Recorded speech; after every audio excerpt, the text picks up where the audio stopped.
Good Good evening evening, ma'am. ma'am. Good evening. तो conservation good loss. Evening ma'am. Good evening Vanshika. Good evening ma'am. Good evening वंश.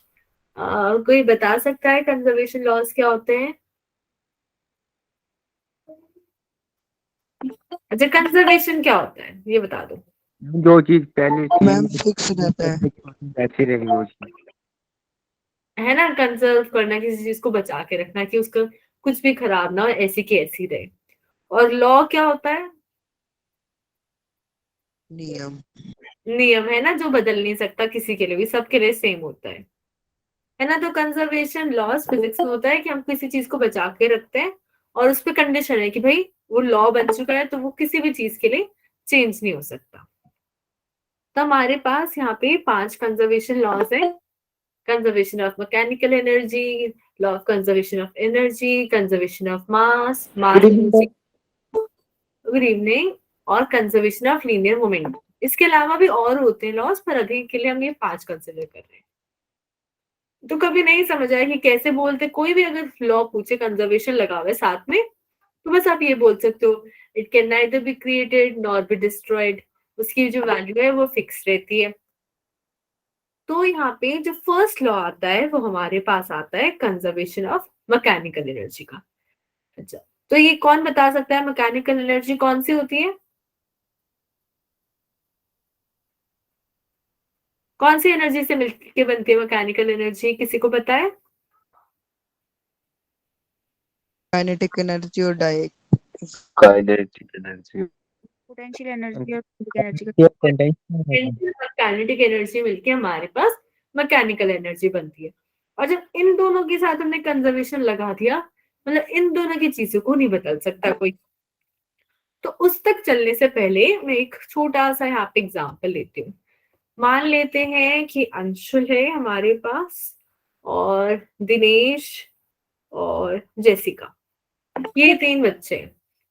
और अब मैं कह रही हूँ कि स्टार्टिंग में अंशुल के पास 10 चॉकलेट्स थी और दिनेश के पास मान लेते हैं 2 चॉकलेट्स थी. ठीक है, फिर क्या हुआ, अंशुल ने क्या करा, अंशुल ने अपनी एक चॉकलेट दिनेश को दे दी, तो दिनेश के पास हो गई 3, अंशुल के पास हो गई 9. ये समझ आया सबको क्या किया मैंने यहाँ पे? Yes ma'am. Yes ma'am. Yes ma'am. अब अगर, अच्छा, अब मैं आप लोगों से पूछती हूँ, क्या चॉकलेट्स कंजर्व रही? Yes ma'am. Yes ma'am. Ma'am कैसे बोल सकते हैं आप कंजर्व रही? अंशुल के पास तो 10 है, बाद में तो 9 हो गई.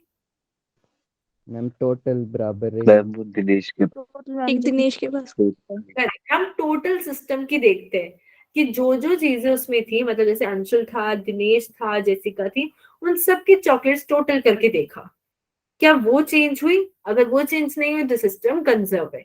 तो जरूरी नहीं है जिसके पास पहले 10 वैल्यू थी बाद में भी 10 ही रहनी चाहिए. टोटल वैल्यू देखते हैं जब भी हम कंजर्वेशन की बात करते हैं. अब मान लेते हैं इसमें मैंने एक्स्ट्रा पर्सन ऐड कर दिया स्टार्टिंग वाले केस में, जेसिका, उसके पास है 5, और बाद में जेसिका ने क्या किया, अपनी 2 चॉकलेट किसी और को दे दी और उसके पास बची 3. अब वो जो किसी और को दी वो यहाँ पे सिस्टम में नहीं है, तो अब क्या चॉकलेट्स कंजर्व है? No ma'am. No ma'am. No ma'am. No ma'am. Conserve नहीं है. ठीक है, पर अगर मैं वही इंसान जिसको उसने दी, जैसे मान लेते हैं वंशिका को दी 2, तो अब कंजर्व हो जाएगा. Yes ma'am. Okay. No ma'am. Yes no क्यों बोला, किसने बोला? यस मैम, पहले तो मैम वंशिका थी नहीं, अब फिर कहाँ सही। हाँ, पहले थी नहीं, अब कहाँ से? अच्छा ठीक है, मतलब पहले भी 0 हो गई. मैं ये वाला केस ले रही थी कि अगर पहले भी उसके पास, हम मानते हैं कि वंशिका के पास 0 चॉकलेट थी और बाद में अब वो एक्स्ट्रा 2 वाला इंसान भी आ गया है, तो अब तो बैलेंस है यहाँ पे वंश. Yes ma'am. तो जब भी हम कंजर्वेशन की बात करेंगे हम टोटल सिस्टम की बात करते हैं, एक एक चीज की नहीं देखेंगे. जैसे हमने बात करी यहाँ पे मैकेनिकल एनर्जी की कंजर्वेशन की, तो काइनेटिक और पोटेंशियल, इन दोनों को मिलके जो वैल्यू आती है वो कंजर्व रहती है. अब हम कंजर्व को कांस्टेंट भी समझ सकते हैं, पर हर क्वेश्चन के हिसाब से कांस्टेंट बदल जाएगा। हो सकता है किसी क्वेश्चन में इसकी वैल्यू 30 आ रही हो, किसी में 40 आ रही हो, पर उस पर्टिकुलर क्वेश्चन में वो वैल्यू कांस्टेंट रहती है। ये बात समझ आई सबको? Yes ma'am. Yes ma'am. अब पोटेंशियल एनर्जी का फॉर्मूला होता है mgh, काइनेटिक एनर्जी का होता है हाफ mv स्क्वायर। अब मैं क्या करती हूँ, एक बॉल को ऊपर एक हाइट से नीचे फेंकती हूँ, जैसे हमने पहले केस किया था। तो इस पर्टिकुलर पॉइंट पे जो ऊपर है, वेलोसिटी क्या है पहले? इनिशियल वेलोसिटी 0 है, तो वहां पे काइनेटिक एनर्जी कितनी हो जाएगी? जीरो। 0। और देखते हैं इतनी हाइट पे, फॉर एग्जांपल उसकी पोटेंशियल एनर्जी है 12, तो टोटल एनर्जी कितनी हो गई? 12। 12 अब हम नीचे आते जाते हैं, इस पॉइंट पे पोटेंशियल एनर्जी क्या हो जाएगी नीचे आने पे? जीरो। जीरो। 0। मैं क्योंकि हाइट से मतलब नीचे आ गई ना, हाइट तो का height जीरो हो कम जाएगी ना रहेगी। मैम। करेक्ट, हाइट 0 हुई तो पोटेंशियल एनर्जी 0 हो गई। और काइनेटिक एनर्जी कितनी होगी यहाँ पे? Maximum ma'am 12 12। 12 हो जाएगी।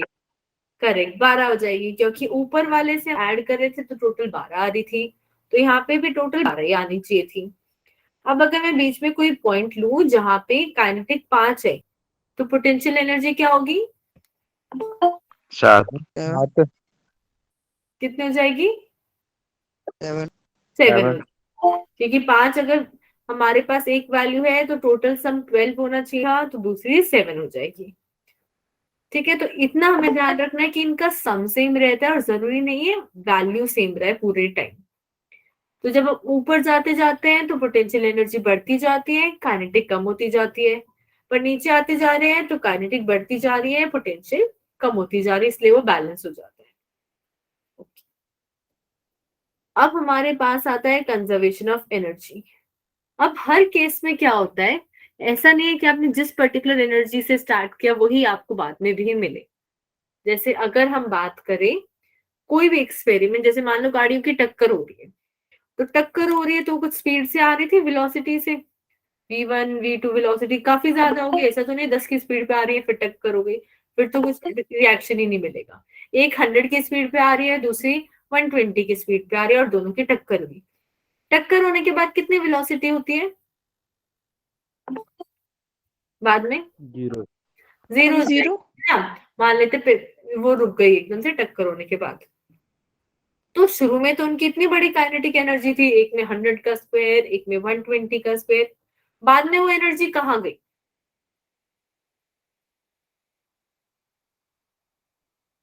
कन्वर्ट होगी।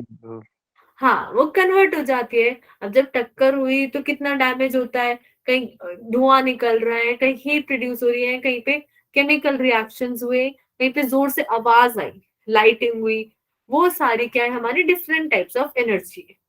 तो जरूरी नहीं है कि हमारे पास जिस एनर्जी हमने दी आंसर उसी एनर्जी में मिले, पर जो अगर मैं सारी की सारी एनर्जीज को जोड़ूं जितनी भी है, light energy, heat energy, pressure energy, कोई सी भी आप सोच सकते हो, वो total amount of energy conserve रहती है। ये समझ आया सबको? Yes yes ma'am. अब हम लोग जनरली यहाँ टोटल कंजर्वेशन ऑफ एनर्जी को हम मैथमेटिकली यूज नहीं कर सकते, क्योंकि सोचो एक छोटे से एक्सपेरिमेंट में कितनी एनर्जीज यूज होती हैं। तो अगर हम हर एक एनर्जी की वैल्यू निकालेंगे, उसे कैलकुलेट करेंगे, तो क्वेश्चन तो कभी सॉल्व होगा ही नहीं। तो हम जनरली कंजर्व यहाँ पे जब बात करते हैं एनर्जी की, तो हम दो एनर्जी लेते हैं मोस्टली, काइनेटिक और पोटेंशियल। क्लियर है सबको? Yes ma'am ma'am. ओके। और जो भी एक्स्ट्रा एनर्जी होती है जो गायब हो गई, वो एक्चुअली गायब नहीं होती है, वो दूसरी फॉर्म में कन्वर्ट हो जाती है। ओके, फिर हमारे पास आता है यहाँ पे, एक सेकंड,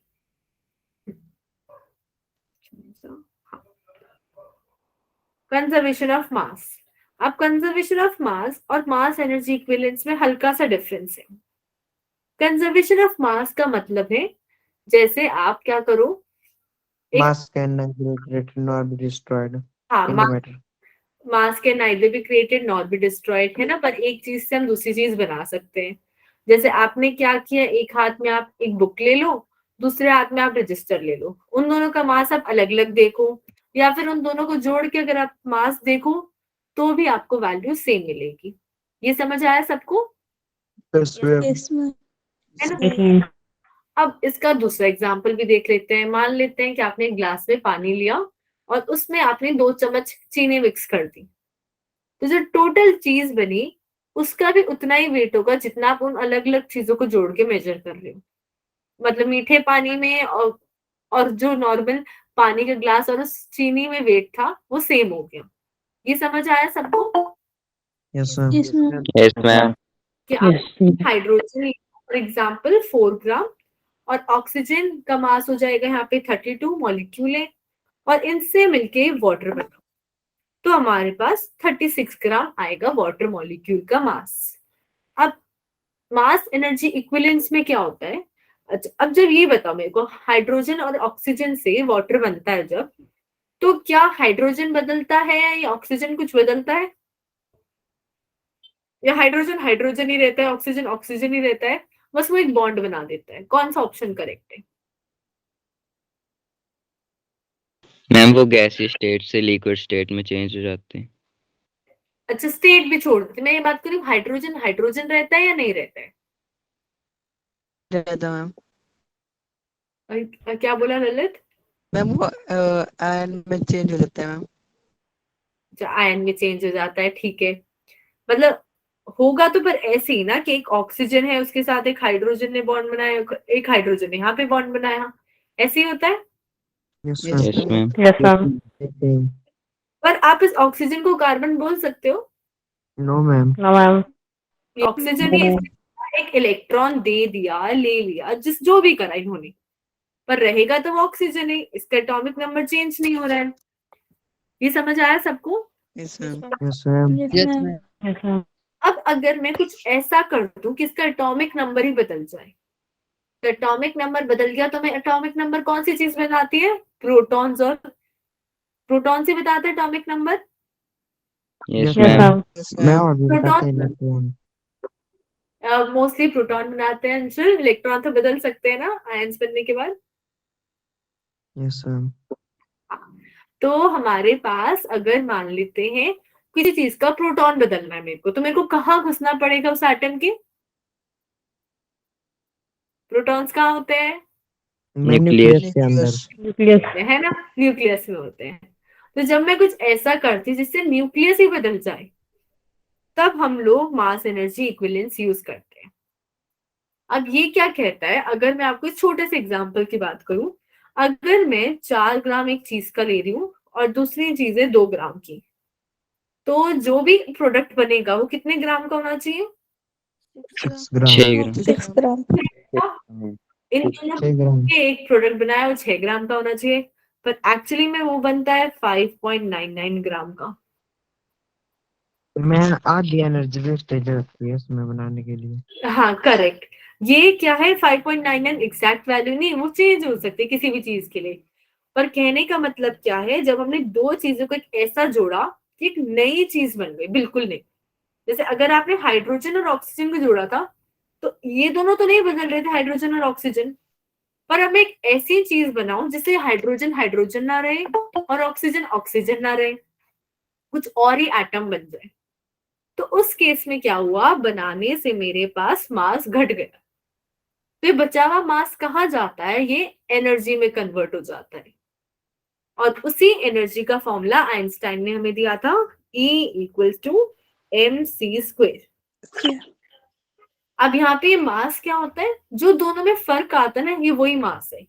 कि आपके हिसाब से तो 6 ग्राम होना चाहिए था और मेरे हिसाब से आया 5.99। तो ये जो बचा हुआ, जो गड़बड़ी हो गई 0.01, उसी से हम एनर्जी बना सकते हैं। मतलब वो मास एनर्जी में कन्वर्ट हो जाता है। ये समझ आया सबको? Yes ma'am. तो ये नॉर्मल केस के लिए नहीं होता कि हमने एक चीज, एक बुक ली, दूसरी बुक ली, उसको ऐड करके हमने कुछ नया बनाया, या फिर आप खाना बना रहे हो, उस केस में नहीं है। ये हम अगर न्यूक्लियस को चेंज करते हैं, जैसे अगर मैं 2 हाइड्रोजन को जोड़ू और एक हीलियम बना दूं, जैसे हमारे सन में होता है हीलियम पूरा टाइम बनता रहता है, तो उस केस में हमारे पास मास एनर्जी इक्विवेलेंस यूज होता है। अब यही चीज अगर मैं एक बड़े से छोटे को बनाऊं उसमें भी यूज हो सकता है कि एक मेरे पास बड़ा सा न्यूक्लियस था, बहुत बड़ा एटॉमिक नंबर था उसका, उसको मैंने 2 छोटे टुकड़ों में तोड़ दिया, तब भी कुछ ना कुछ एनर्जी वेस्ट होती है। समझ आया सबको? Yes ma'am. Yes ma'am. या बिल्कुल डिटेल में 12th में पढ़ोगे, अभी नहीं पढ़ोगे। फिर हमारे पास है कंजर्वेशन लॉ ऑफ मोमेंटम। तो लीनियर का मतलब क्या है पहले तो ये बताओ। मतलब straight path in which x coordinate is. एक एक करके बोलो और अंशुल बोलो। मैं स्ट्रेट लाइन मतलब मोशन और जिसमें सिर्फ एक ही कोऑर्डिनेट हो। करेक्ट। जब हम हम्म। बात करते हैं एक ही लाइन के मोशन पे, एक ही कोऑर्डिनेट, या तो एक्स या फिर वाई या फिर जेड, तो हमारे पास हम बात करें लीनियर की। अब मोमेंटम का क्या फॉर्मूला होता है? P is equal to mb। P equals to mv। Correct. Mass into velocity. अब कंजर्वेशन ऑफ मोमेंटम क्या कहता है? जितना मोमेंटम पहले था उतना ही बाद में होगा। अब पहले बाद में किसके? जब कोई भी दो बॉडीज हैं वो टकरा रही हैं, उससे पहले का मोमेंटम और टकराने के बाद का मोमेंटम वो सेम रहता है। बेसिक मतलब समझ आया सबको? Yes ma'am. Yes ma'am. Okay. तो यहाँ पे हमने एक एग्जांपल लिया है जिसमें एक बॉल है मास m की और वो v वेलोसिटी से जा रही है। फिर यहाँ पे एक दूसरी बॉल है मास m की, वो रेस्ट पे है। अब इस बॉल ने इसको टक्कर मार दी, तो क्या हुआ कोलिजन के बाद? ये हाँ, पहले वाली बॉल तो रेस्ट पे आ गई, दूसरी वाली बॉल मूव करने लग गई वेलोसिटी v से। ये डायग्राम समझ आया सबको? Yes ma'am. ओके। जैसे हम लोग पूलिंग गेम खेलते हैं ना, जिसमें हम लोग ऐसे स्टिक से मार रहे बॉल फिर उससे डालते हैं, खेला है फोन में? Yes ma'am. Yes ma'am. Yes ma'am. हाँ, उसी में हम ऐसा करते हैं, हम एक बॉल का मोमेंटम दूसरे में ट्रांसफर कर देते हैं। तो यहाँ पे अगर मैं, ये तो एक हमने बेसिक एग्जांपल लिया है, तो अगर कोई और एग्जांपल लें तो होता क्या है? दो बॉडीज होती हैं, एक m1 मास की और एक m2 मास की, ज्यादा भी हो सकती है 2 से। अगर 2 के लिए कर रहे हैं तो उसके बता दें। और पहली वाली का मान लेते हैं इनिशियल वेलोसिटी है u1, दूसरे की initial velocity u2। v1। v final velocity के लिए यूज होता है। यू। हाँ। फिर इनकी टक्कर हुई और बाद में वेलोसिटी चेंज हो गई, पहले वाली की हो गई v1 और दूसरे वाली की हो गई v2।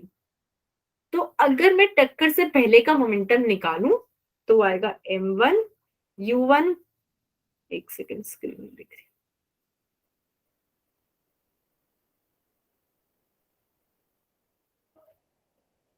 पहले का निकालूं तो यहाँ आएगा m1 u1 plus m2 u2। ये क्लियर है? मैंने दोनों का मोमेंटम लिया और उनको ऐड कर दिया और कुछ यस नहीं। मैम। अब ऐसे ही अगर बाद का निकालूं मैं तो m1 v1। v1 2v2 plus m2 v2। हाँ। अब कंजर्वेशन ऑफ मोमेंटम क्या कहता है? ये दोनों वैल्यूज इक्वल होनी चाहिए। ये क्लियर है सबको? Yes yes ma'am. Ma'am. Okay.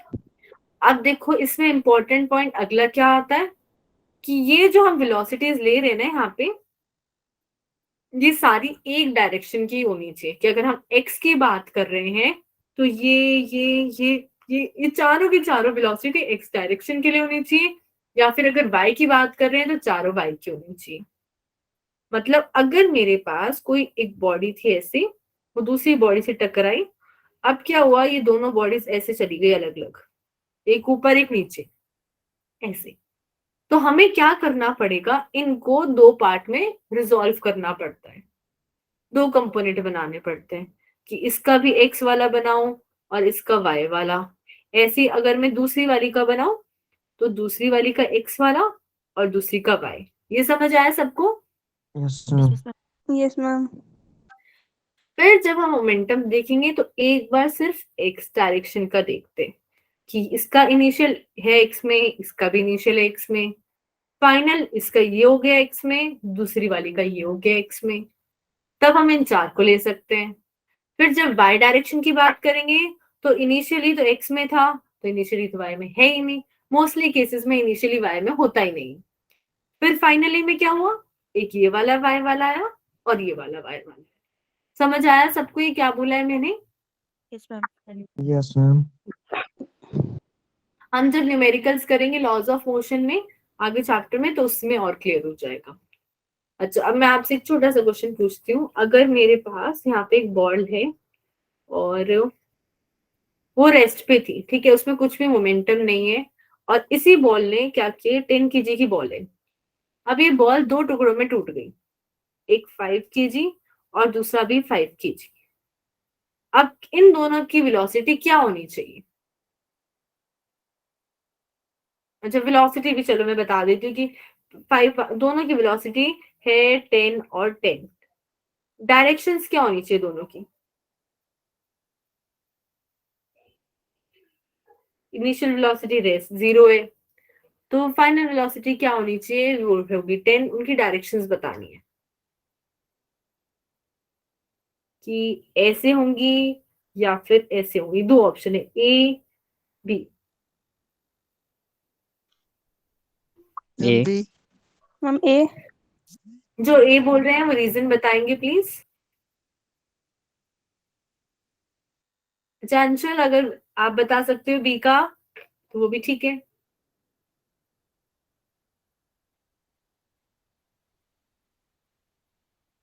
मैंने तो बोला ही नहीं था। नहीं, किसी ने तो बोला था बी। किसने बोला था? ए ललित। ललित, आपने बोला था बी। Yes ma'am. हाँ, रीजन बताओ बी का। मैम जैसे कि दो बॉडी होगी ना मैम, तो वे एक साथ रखी जाएगी जब मैम, तो थोड़ी बहुत टकरा के मतलब एक साथ इकट्ठी रहेगी ना। अच्छा, और जिन्होंने ए बोला उनका रीजन? हम सेम साइड जाएंगी तो वेलोसिटी 10 बनेगी दोनों की। अच्छा, अब मैं बताती हूँ इसमें देखो, ललित का आंसर करेक्ट है, रीजन गलत है। आप लोग का आंसर भी गलत है, रीजन भी गलत है। तब मैं समझाती होगा क्या। इनिशियली कितना मोमेंटम है अगर मैं बात करूं तो यहाँ पे 0 और 10 को मिला के, कि मास 10 किलो की बॉडी है वो और वेलोसिटी 0 है, तो मोमेंटम कितना हो जाएगा? 0। 0 0। 0 हो जाएगा। अब बाद में अगर मेरे पास दो टुकड़े बन गए उस बॉडी के, एक 5 किलो का, एक और 5 किलो का है, तो अगर मेरे को ये कुछ ऐसा करना है कि मेरे को बाद का भी मोमेंटम 0 हो जाए, वो तो तभी हो सकता है ना जब दोनों अपोजिट डायरेक्शन में जा रहे हो। यस कि एक वाली वेलोसिटी पॉजिटिव हो गई, दूसरी वाली वेलोसिटी नेगेटिव हो जाएगी। ये समझ आ रहा है सबको? Yes yes ma'am. Ma'am. Ma'am repeat करना। ठीक है, मैं एक बार मैथमेटिकली लिखती हूँ तब समझ आएगा मैं क्या कह रही हूँ यहाँ पे। इनिशियली मेरा मोमेंटम था 0। अब कंजर्वेशन के हिसाब से तो बाद में भी 0 रहना चाहिए था। तो अगर मैं बाद का निकालूं तो है 10 इंटू 5, तो एक बॉडी का, और दूसरी बॉडी का अगर ऐड करूं कुछ और वो 0 हो जाए, तो तभी होगा ना जब यहाँ -10 होगा। Yes ma'am. ये समझ आया सबको? Yes ma'am. Yes ma'am. Yes ma'am. और अगर एक वेलोसिटी पॉजिटिव है दूसरी वेलोसिटी नेगेटिव है, तो इसका मतलब क्या है? दोनों की डायरेक्शन अपोजिट हो जाएंगी ना। Yes ma'am. एक राइट साइड Yes, जा रही है और एक लेफ्ट साइड जा रही है। अगर इन दोनों को पॉजिटिव लेती तो 50 + 50 तो 100 मोमेंटम बन जाता। तो अगर कोई बॉडी रेस्ट पे और वो दो टुकड़ों में टूटती है ना, वो अपोजिट डायरेक्शन में जाती है ताकि मोमेंटम बचा रहे। क्लियर है सबको? Yes ma'am. Yes ma'am. Yes ma'am. Shivang, आपको क्लियर है? Yes ma'am. अच्छा, अब इनमें से बता दो, इनमें से कौन सा कंजर्वेशन लॉ नहीं है? कंजर्वेशन ऑफ एनर्जी, मास, मैं fourth. Ma'am electric D option. Correct. Fourth option, current conservation का कोई लॉ नहीं होता है। और कोई डाउट है इसमें अभी किसी को? No ma'am. ठीक है, नो मैम। जब मैं जब तक दूसरी स्लाइड ओपन करती हूँ, आप मेरे को ये बताओ, संडे का टेस्ट का पता चल गया सबको? टेस्ट है? Yes ma'am. Ma'am. yes, ma'am. उसके लिए किसी के पास डाउट है कि इंटीग्रेशन, डेरिवेटिव या फिर वेक्टर्स में कोई डाउट हो तो? No ma'am. मैं आप एक दिन रिवाइज करवा देना सैटरडे को ना, उससे पहले।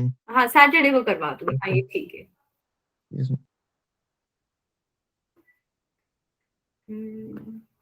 अच्छा, वो असाइनमेंट किसी ने ट्राई करा है? Yes ma'am. क्वेश्चंस हो रहे हैं अक्षत? Yes ma'am. बाकी लोगों ने शायद ट्राई नहीं किया। किस किस ने ट्राई करा? वो हैंड रेस। हम इजी वाला पार्ट किया था। इजी वाला पार्ट किया है, ठीक है। 3 लोगों ने ट्राई किया है, तो आप बाकी करना भी। अच्छा, वैसे तो आप लोग करोगे नहीं, तो अभी एक बार वो डिस्कस कर लेते हैं। इजी वाले क्वेश्चन तो बहुत इजी है उसमें।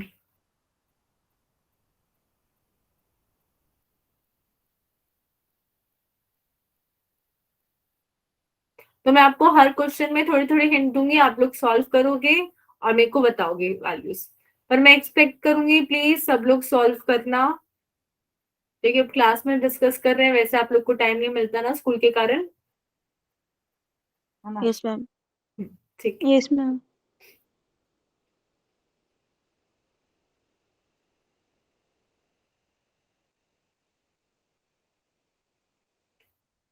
तो फर्स्ट क्वेश्चन देखते हैं, पहले इजी वाले। A car accelerates uniformly from 13 meter per second to 31 meter per second while entering a motorway covering a distance of 220 meter. हमें एक्सेलरेशन बताना है। ये 13 मीटर पर सेकेंड क्या गिवन है हमें? Initial velocity. Initial velocity. और 31 क्या गिवन है? Final velocity. Final velocity. Velocity. और हमें डिस्टेंस भी गिवन है 220। तो u है, v है, s है। एक्सेलरेशन कैसे निकाल सकते हैं? Ma'am 2 V square minus equals to U u1 square square square। Minus initial third लो। v square minus u square equals to 2as। तो सारी वैल्यूज है यहाँ पे लिखी हुई, फटाफट कैलकुलेट करो क्या आएगी वैल्यू। जिस जिसका होता चाहे वो बोल सकता है, या फिर चैट बॉक्स में लिख देना।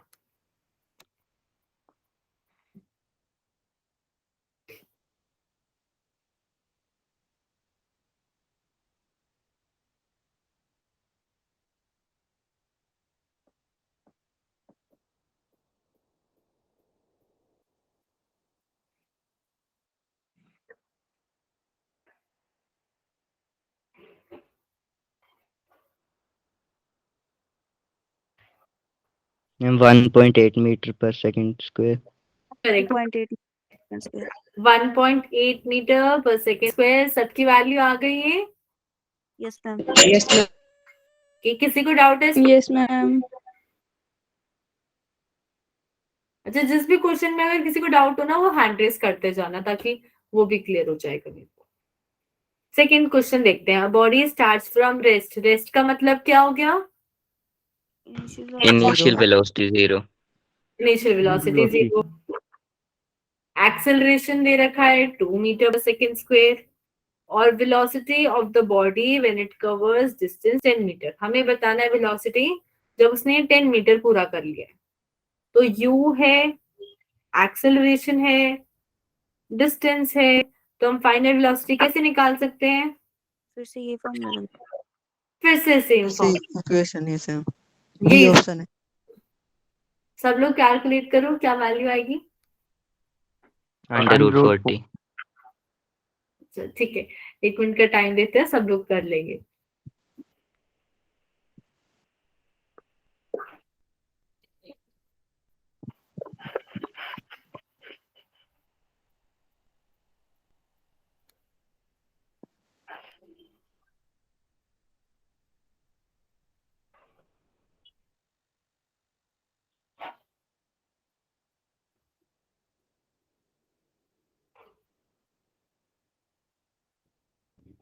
क्या आ रहा है बाकी सबका? मैम नहीं आ रहा है B option. Correct, under root 40 आ जाएगा। किसी को Okay. टाइम चाहिए तो हैंड रेज कर सकता है। ओके, फिर हमारे पास क्वेश्चन नंबर 3 है, a car is moving with velocity 20 metre per second. The driver sees a stationary truck at a distance 100 meter ahead. After some reaction time, he applies the brake and produces a retardation 4 meter per second square. और हमें maximum time बताना है to avoid the collision. तो यहाँ पे क्या given है, initial velocity 20, फिर 100 मीटर डिस्टेंस गिवन है, और फाइनल वेलोसिटी क्या होगी इस केस में? 0 जीरो क्यों होगी? कि मैं ब्रेक में लग गया। ब्रेक लग गया है, तो फाइनल वेलोसिटी तो हमें पता है यहाँ पे 0 हो जाएगी, और डिस्टेंस हमें पता है। हमें टाइम बताना है कि कितना मैक्सिमम टाइम लगाए ताकि कोलिजन क्या है, अवॉइड हो सके मैक्सिमम। तो कैसे कर सकते हैं क्वेश्चन?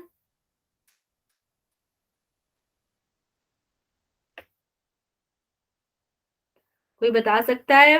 अगर मेरे पास एक्सेलरेशन है, इनिशियल वेलोसिटी है, फाइनल वेलोसिटी मेरे को पता है 0, तो क्या कैसे पता लगा सकते हैं कितना रास्ता चलना है उसे? ये बताओ पहले मेरे को। कार को 400 मीटर चलना पड़ेगा, इससे कम, अगर टक्कर रोकनी है तो? मुझसे छोटे, कम। उससे कम, उससे कम चलना पड़ेगा। करेक्ट, 100 मीटर चल पड़ा तो वो टक्कर ही हो जाएगी। तो सबसे पहले हमें डिस्टेंस निकालना पड़ेगा कि अगर इतना रिटार्डेशन का मतलब नेगेटिव एक्सेलरेशन, अगर इतना रिटार्डेशन लग रहा है तो कितना रास्ता चला है ट्रक या कार यहाँ पे। तो कैलकुलेट करो पहले वो कितना रास्ता चलेगा। सब लोग को समझ आ रहा है क्या बोल रही हूँ मैं?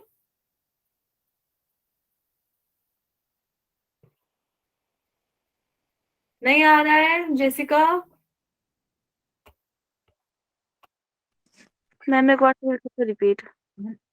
देखो यहाँ पे एक कार चल रही थी 20 की स्पीड से, उसने एक ट्रक को देखा जो 100 मीटर दूर है। अब उसने इसको ट्रक देखा तो उसने ब्रेक लगाने लग गया वो, और उस ब्रेक ने रिटार्डेशन दिया यहाँ पे, मतलब नेगेटिव एक्सेलरेशन। अब क्योंकि इसने ब्रेक लगा दिए तो कहीं ना कहीं फाइनल वेलोसिटी 0 हो जाएगी। अब अगर वो ट्रक को, सॉरी इस कार को 100 मीटर पे जाके रोकेगा तो टक्कर ही हो जाएगी।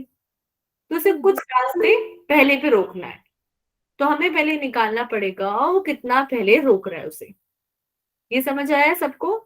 Yes ma'am. Yes ma'am. Yes ma'am. Distance आ रहा है?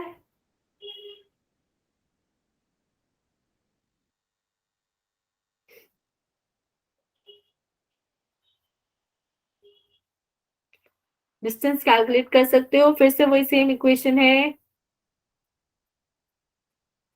ओके अवतार, चेक करेंगे आंसर।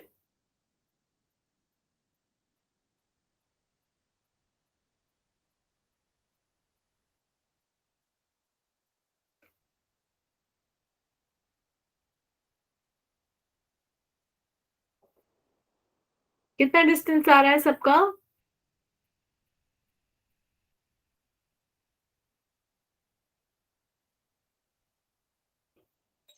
ये ऊपर वाली इक्वेशन ही 50। 50 आ जाएगा। इस ऊपर वाली इक्वेशन में v की जगह 0 पुट करा है, u की जगह 20, a की जगह -4 और डिस्टेंस निकाला है। समझ आया सबको? Yes ma'am. तो हमारे पास, हमें ये पता चल गया सिर्फ 50 मीटर रास्ता पार करना है।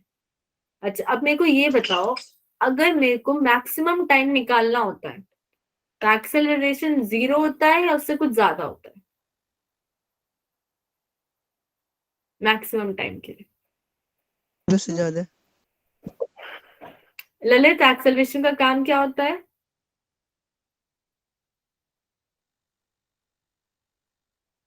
अच्छा इसको समझते हैं पहले मैं क्या बोल रही हूँ। अगर एक कार, मान लो आप एक कार में जा रहे हो, 10 की स्पीड पे चल रही है वो कार, और आपको ये 100 मीटर पार करना है। अब कम से कम टाइम पे जाने के लिए आपको क्या करना पड़ेगा? स्पीड बढ़ानी पड़ेगी या कम करनी पड़ेगी? बढ़ानी पड़ेगी। बढ़ानी, मतलब मान लेते हैं आपने 10 से 50 करी ताकि आप कम टाइम में पहुंच जाओ। स्पीड बढ़ाने के लिए क्या करना पड़ता है? एक्सेलरेशन। एक्सेलरेशन देना पड़ता है। अब अगर मैं कह रही हूँ कम टाइम लगे, मतलब ज्यादा टाइम लगे, तो आप क्या करोगे? इस 10 को बढ़ाओगे या नहीं बढ़ाओगे? क्या मैम हम चाह रहे ज्यादा? नहीं बढ़ाएंगे। नहीं बढ़ाएंगे। नहीं बढ़ाएंगे। किस चीज में नहीं बढ़ती है जब एक्सेलरेशन क्या हो जाएगा? 0। जीरो। ठीक है, तो उस क्वेश्चन में वहां पे बोला हुआ है मैक्सिमम टाइम। तो मैक्सिमम टाइम के लिए ये केस होता है कि जब हम और कोई एक्सेलरेशन नहीं लगा रहे। तो हमें पता है कि हमें डिस्टेंस पार करना था 50 और इनिशियल वेलोसिटी है 20। तो टाइम कितना लगेगा मैक्सिमम अगर एक्सेलरेशन 0 लेंगे तो?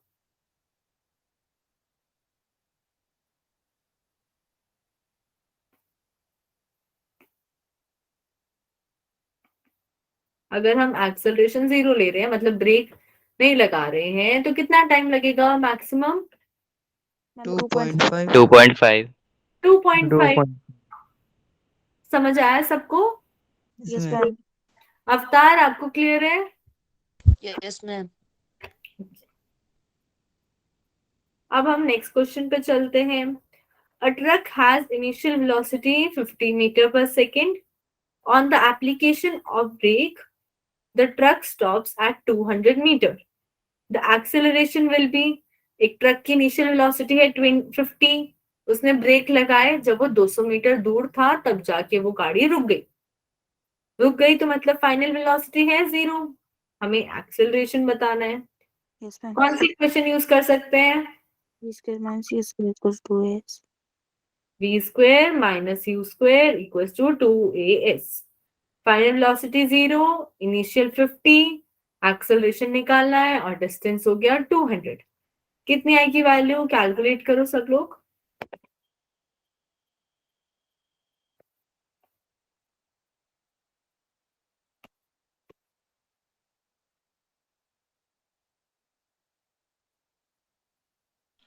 -6.25। ओके, -6.25 आ रही है अक्षत की। बाकी लोग भी कैलकुलेट कर लो। C option. क्या बोल रहे हो लावण्या? हम सी ऑप्शन -6.25। -6.25 सबका यही आ रहा है। अब देखो आपके पास यहाँ दो ऑप्शन है एक जैसे, सी और डी, दोनों में पॉजिटिव और नेगेटिव का फर्क है। तो अगर ब्रेक लगा रहे हैं तो रिटार्डेशन हो रहा है ना, तो नेगेटिव वाला ही यस आंसर मैम, है। नेगेटिव वाला। ओके, अब क्वेश्चन नंबर 5 देखते हैं। A particle starts with initial velocity 2.5 along the positive x direction and it accelerates uniformly at the rate 0.50 meter per second square. Distance बताना है in first 2 seconds. Initial velocity है, acceleration है, 2 second में distance निकालना होता है। तो क्या कौन सा फॉर्मूला यूज करते हैं? ut plus half at square। Correct, s equals to ut plus half at square. क्या टाइम लोगे इसमें वंश? मैम 2 2 लेंगे, 2 सेकेंड के लिए निकालना है। इनिशियल वेलोसिटी हमारे पास है 2.5, एक्सेलरेशन भी है, कैलकुलेट करो सब लोग।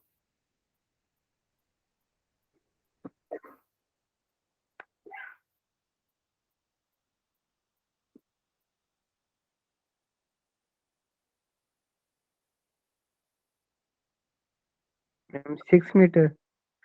ओके, वंश का आंसर 6 आ गया है। बाकी लोग भी कैलकुलेट कर लो।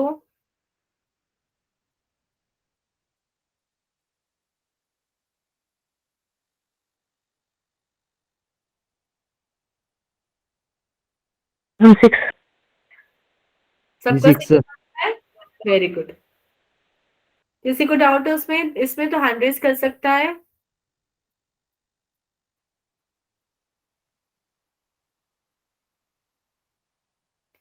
फिर आगे चलते हैं। यहाँ पे हमारे पास क्वेश्चन है, an old man goes for morning walk on a semi circular track of radius 30 metre. Semi circular का मतलब क्या है? Ma'am, half. Semi- आधा हाफ सर्कल। Half circle. आधा सर्कल, है ना। अब यहाँ पे बोला है इस सर्कुलर ट्रैक का रेडियस हमें गिवन है 30 मीटर, और if he starts from one end of the track, मतलब एक कोने से चल के वो अगले कोने में जा रहा है, तो कितना रास्ता पार कर रहा है वो, पहले तो मेरे को मैथ से फॉर्मूला बताओ, कितना रास्ता हो गया ये।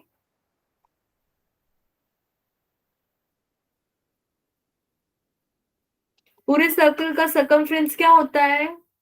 मैम 2 पाई 2 पाई यार 2 पाई। ये कितना circle? 22/7 multiply 30. 2/7 multiply 22/7 30. multiply 30. Correct, 22/7। आप डायरेक्ट 3.14 इंटू 30 यूज कर सकते हो। 2 पाई आर पूरे सर्कल का है, यहाँ पे हम पाई आर लेंगे। ये वैल्यू इसलिए यूज करिए मैंने क्योंकि मल्टीप्लाई करना है, इजी कैलकुलेट हो जाएगा। समझ आया सबको? Yes ma'am. Yes, ma'am. हमारे पास कौन सा आंसर आएगा फिर? आप तुक्का भी मार सकते हो, इसमें तो 30 इंटू 3 करना है 72. 4 मीटर 94। 72. अच्छा, सेकेंड वाला क्वेश्चन बताओ। हमें बताना है when is the object at rest, और 4 ऑप्शन है, कौन सा ऑप्शन करेक्ट है?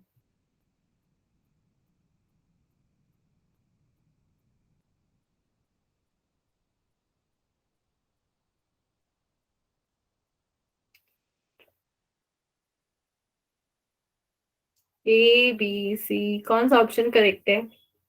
ए। ओके, एक आंसर ए मिल चुका है, C. सी भी मिल चुका है, बी भी कोई बोल दो। एमडी डी कौन कौन बोल रहा है वो हैंड रेज कर दो।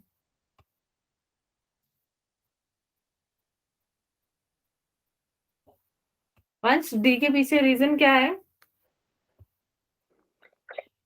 मैम क्योंकि मैम इसमें मैम इनिशियल वेलोसिटी गिवन नहीं है। इसमें कुछ गिवन ही नहीं है तो हम सॉल्व कैसे करेंगे? बस ये पूछ दिया ऑब्जेक्ट, तो हमारे पास कोई डिटेल ही नहीं है जिससे हम फाइंड कर सके, तो ये इनकरेक्ट हो गया, ऑप्शन करेक्ट हो गया फोर्थ। सबका करेक्ट है अवतार, वंश, वेरी गुड। अब क्वेश्चन नंबर 8 देखते हैं। सबको समझ आया ना 7th वाला? Yes, ma'am. A person travels 100 kilometer from north in the north direction and then turns right and travels 100 kilometer, और हमें डिस्प्लेसमेंट बताना है। नॉर्थ का मतलब क्या है? ऊपर नीचे दाएं बाएं? ऊपर। ऊपर की तरफ, है ना, 100 किलोमीटर। उसके बाद उसने बोला राइट गया वो 100 किलोमीटर, तो ए बी सी, डिस्प्लेसमेंट क्या हो जाएगी? AC AC. कैसे निकालेंगे? Pythagoras theorem. पाइथागोरस थ्योरम लगा के। कितनी वैल्यू आएगी?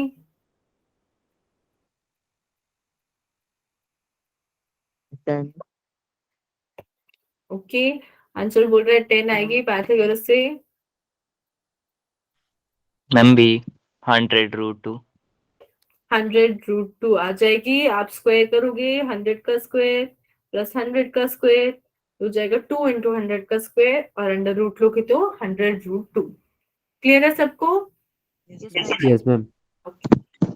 नेक्स्ट क्वेश्चन देखते हैं। A car runs at constant speed on circular track, एक सर्कुलर ट्रैक है और रेडियस भी गिवन है और बता रखा है ईच लैप। लैप का मतलब यहाँ पे क्या है?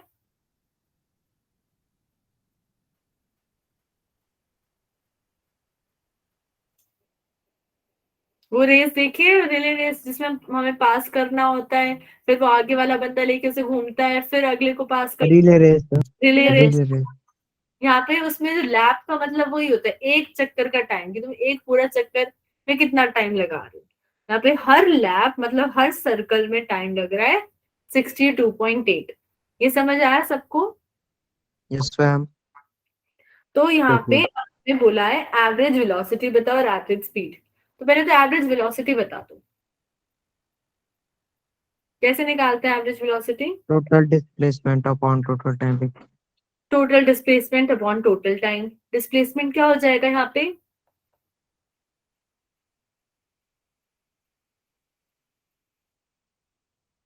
कितना डिस्प्लेसमेंट हो जाएगा? 0। चांचल कह रहा है 0। कितने एग्री कर रहे हैं? कोई भी एग्री नहीं कर रहा है फिर? सिर्फ अक्षत ने बोला।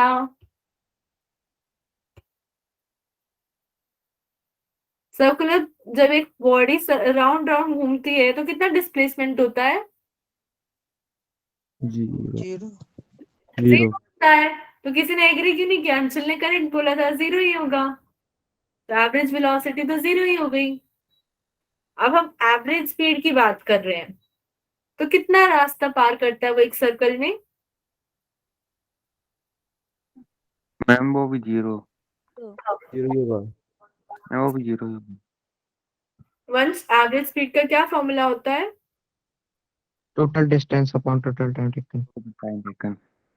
डिस्टेंस सर्कुलर पाथ में क्या होता है वंश?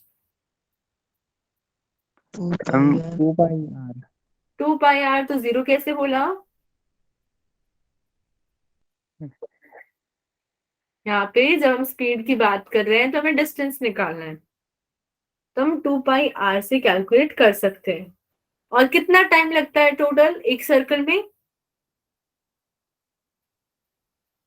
वो भी गिवन है क्वेश्चन में, 62.8 सेकंड। 62.8 सेकेंड्स। तो मेरे को कैलकुलेट करके बताओ एवरेज स्पीड की वैल्यू क्या आ रही है। और किसी को डाउट है तो प्लीज वो भी पूछ लो।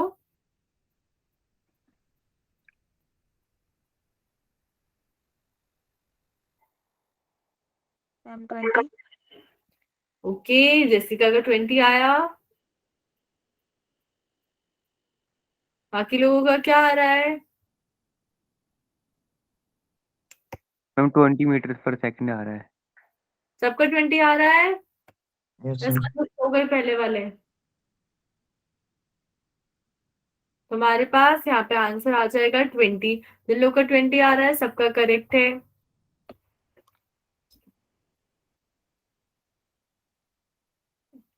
आगे चलते हैं फिर। यहाँ पे है क्वेश्चन नंबर 10। डिस्प्लेसमेंट दे रखी है, हमें एक्सेलरेशन बताना है। तो डिस्प्लेसमेंट से एक्सेलरेशन कैसे बता सकते हैं?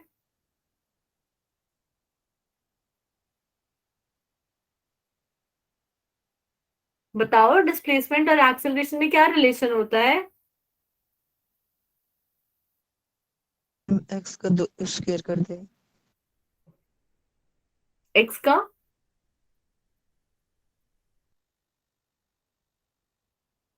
कहाँ गए सब लोग क्लास में? Displacement is equal to acceleration into time.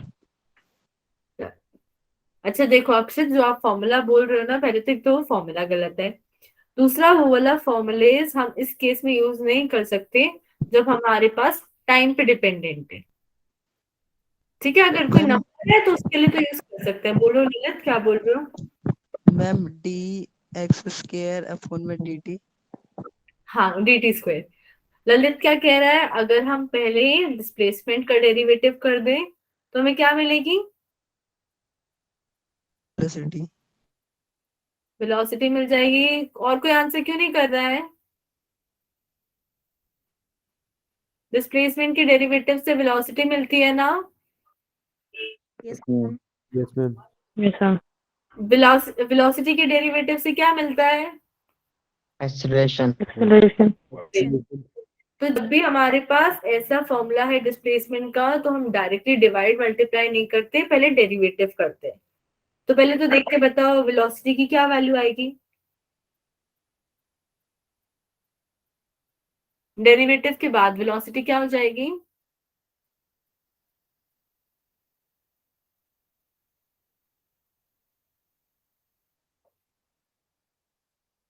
Ma'am derivative a into 2t। Correct, 2at minus ma'am 3bt square. 3bt square. किस किस को डाउट है इसमें यहाँ तक? No ma'am. 2 - 3bt। अब अगर हमें बात करनी है एक्सेलरेशन की तो वो क्या हो जाएगा?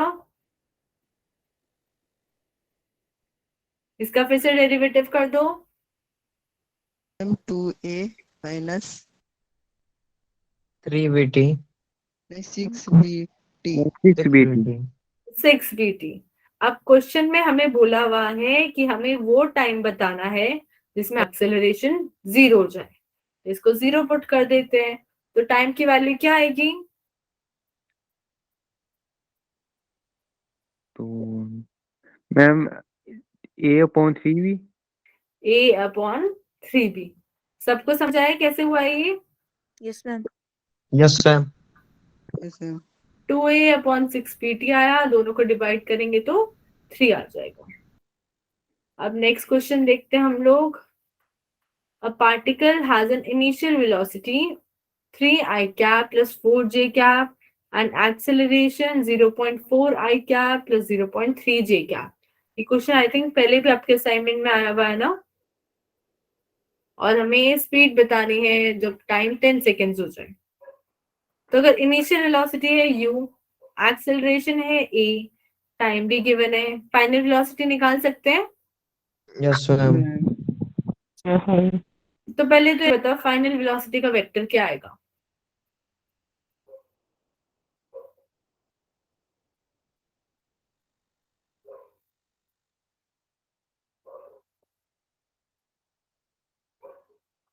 कितना वेक्टर बन जाएगा फाइनल वेलोसिटी का अगर आप कैलकुलेट करो इनकी मदद से?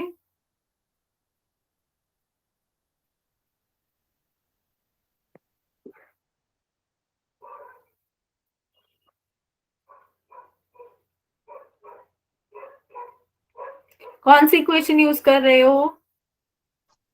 Ma'am v equals to u plus at v equals to u plus at। मैं 37i कैप प्लस 37 आई कैप तो नहीं आएगा अंशुल, फिर से चेक करो। ये 0.4 और 0.3 है। मैम शायद में i cap plus 7j cap। Correct, 7 I cap plus 7 J cap आ जाएगा। अब हमें यहाँ पे स्पीड पूछी थी, वेलोसिटी नहीं, तो क्या करेंगे? अगर वेलोसिटी और स्पीड बतानी है तो कैसे हो जाता है चेंज? क्या फर्क होता है दोनों में, वेलोसिटी में और स्पीड में? डिस्टेंस और मैम डिस्प्लेसमेंट। वेलोसिटी में वेक्टर होता है और Distance और displacement। स्पीड में। करेक्ट, वेलोसिटी में वेक्टर होता है और स्पीड में सिर्फ मैग्नीट्यूड होता है। तो इसका मैग्नीट्यूड निकालना पड़ेगा ना हमें। इसमें क्या मैग्नीट्यूड आएगा इसका? मैं 7√2। 7√2। किस किस को डाउट है इसमें प्लीज बता दो।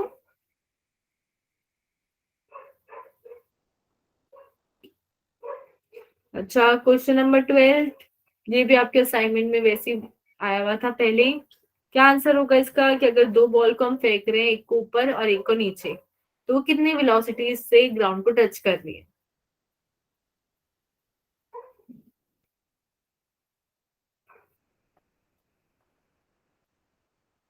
मैम मैं क्वेश्चन रिपीट करना। यहाँ मैं पे डी तो नहीं। यहाँ पे क्वेश्चन है कि दो बॉल्स हैं ए और बी, एक को पहले ऊपर फेंका फिर वापस नीचे आ रही है, फिर दूसरी को हमने डायरेक्टली नीचे छोड़ दिया नीचे आने के लिए। और हमें कंपेयर करना है कि जो उनकी वेलोसिटीज है लैंडिंग के टाइम पे वो सेम होगी, कम होगी या ज्यादा होगी। डी। सेम हो जाएंगी दोनों की। दोनों को अगर हम मैं बात करूं, चाहे एक सेकेंड, चाहे यहाँ से ऊपर से नीचे आ रहा हो चाहे वो यहाँ से नीचे आ रहा हो, दोनों को वेलोसिटी सेम दे दी हमने। और ये ऊपर वाला जो रास्ता है ये तो कैंसिल ही हो जाएगा, तो दोनों को सेम ही हाइट पार करनी है ना। Yes ma'am. Yes ma'am. ये समझ आया आपको ना? और दोनों के केस में एक्सेलरेशन ग्रेविटी हो जाएगा, तो सेम ही वेलोसिटी लगती है। मैं मास पे नहीं करेंगे डिपेंड हो। नहीं, मास पे डिपेंड नहीं करेगा वो। ओके, वेलोसिटी की किसी भी फॉर्मूले पे यहाँ पे मास नहीं आता है। किसी को डाउट है इसमें? No ma'am. No ma'am.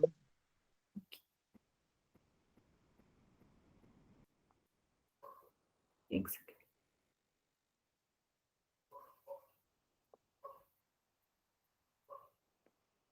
आप थोड़ा मीडियम लेवल के क्वेश्चंस पे आते हैं।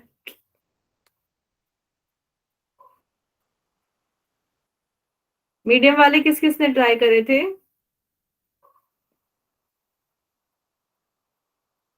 किसी ने भी नहीं किए? No ma'am. ललित ने किए थे।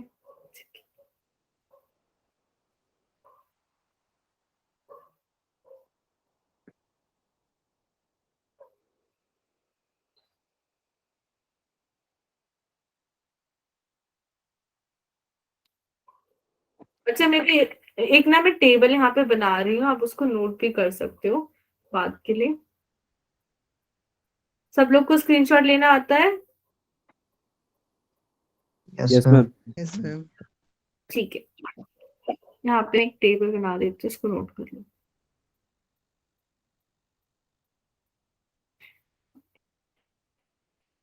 ये थक गया है अब मेरा टैब। चल सा रुक जाओ, स्क्रीन पे जाएगा ही नहीं, वो बाद में लेंगे स्क्रीनशॉट। चलो, फर्स्ट क्वेश्चन है, अच्छा पर वो उसी टेबल से यूज होगा जो मेरे को बतानी है। जब वेलोसिटी से डिस्प्लेसमेंट कैसे निकालते हैं? इंटीग्रेशन। इंटीग्रेशन करके।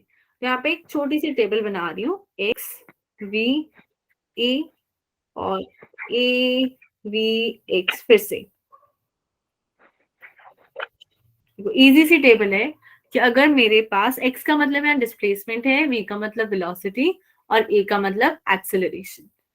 तो अगर मेरे को डिस्प्लेसमेंट से वेलोसिटी बतानी है तो मैं यहाँ पे डेरिवेटिव कर, डिफरेंशिएशन। हाँ डिफरेंशिएशन कर रही हूँ, ठीक है, d बाय dt। और d बाय dt एक तरीके से मतलब मैं यहाँ पे चाहे ग्राफ दे रखा है तो उसमें मैं स्लोप फाइंड कर रही हूँ। तो इन दोनों चीजों से मेरे को ये ऊपर वाली चीजें मिल जाती हैं कि अगर x से मेरे को फाइंड करना है v तो मैं डेरिवेटिव कर दूंगी और स्लोप फाइंड कर दूंगी। v से अगर a फाइंड करना है तो भी डेरिवेटिव और स्लोप। ये समझ आया सबको? Yes ma'am. Yes ma'am. ऐसे ही अगर मेरे को एक्सेलरेशन से वेलोसिटी, वेलोसिटी से डिस्प्लेसमेंट फाइंड करनी है तो मैं यहाँ पे करती हूँ इंटीग्रेशन। और अगर इंटीग्रेशन अगर मैं कर रही हूँ तो dt का करूंगी। और अगर ग्राफ से समझना है कि कभी ग्राफ दे रखा है क्या फाइंड करना है तो हम यहाँ पे एरिया फाइंड करते हैं। तो आप इसको नोट कर सकते हो कि न्यूमेरिकल्स में क्या यूज करें, डेरिवेटिव निकालना है, इंटीग्रेशन निकालना है तो उसमें हेल्प हो जाएगी। क्लियर है सबको? Yes ma'am. तो नेक्स्ट क्लास में करेंगे अब आगे से, क्योंकि टाइम भी हो गया है। और अगर आपको संडे वाले टेस्ट के लिए भी कोई डाउट है ना तो वो भी सेंड कर देना। मैंने एग्जाम पैटर्न भी शेयर करा आप लोगों के साथ, किस टाइप के क्वेश्चंस आएंगे और कितने मार्क्स के होंगे। अभी कोई डाउट है किसी को? No ma'am. Thank you everyone. Thank you ma'am. Thank you good night ma'am. Good night. Good night ma'am.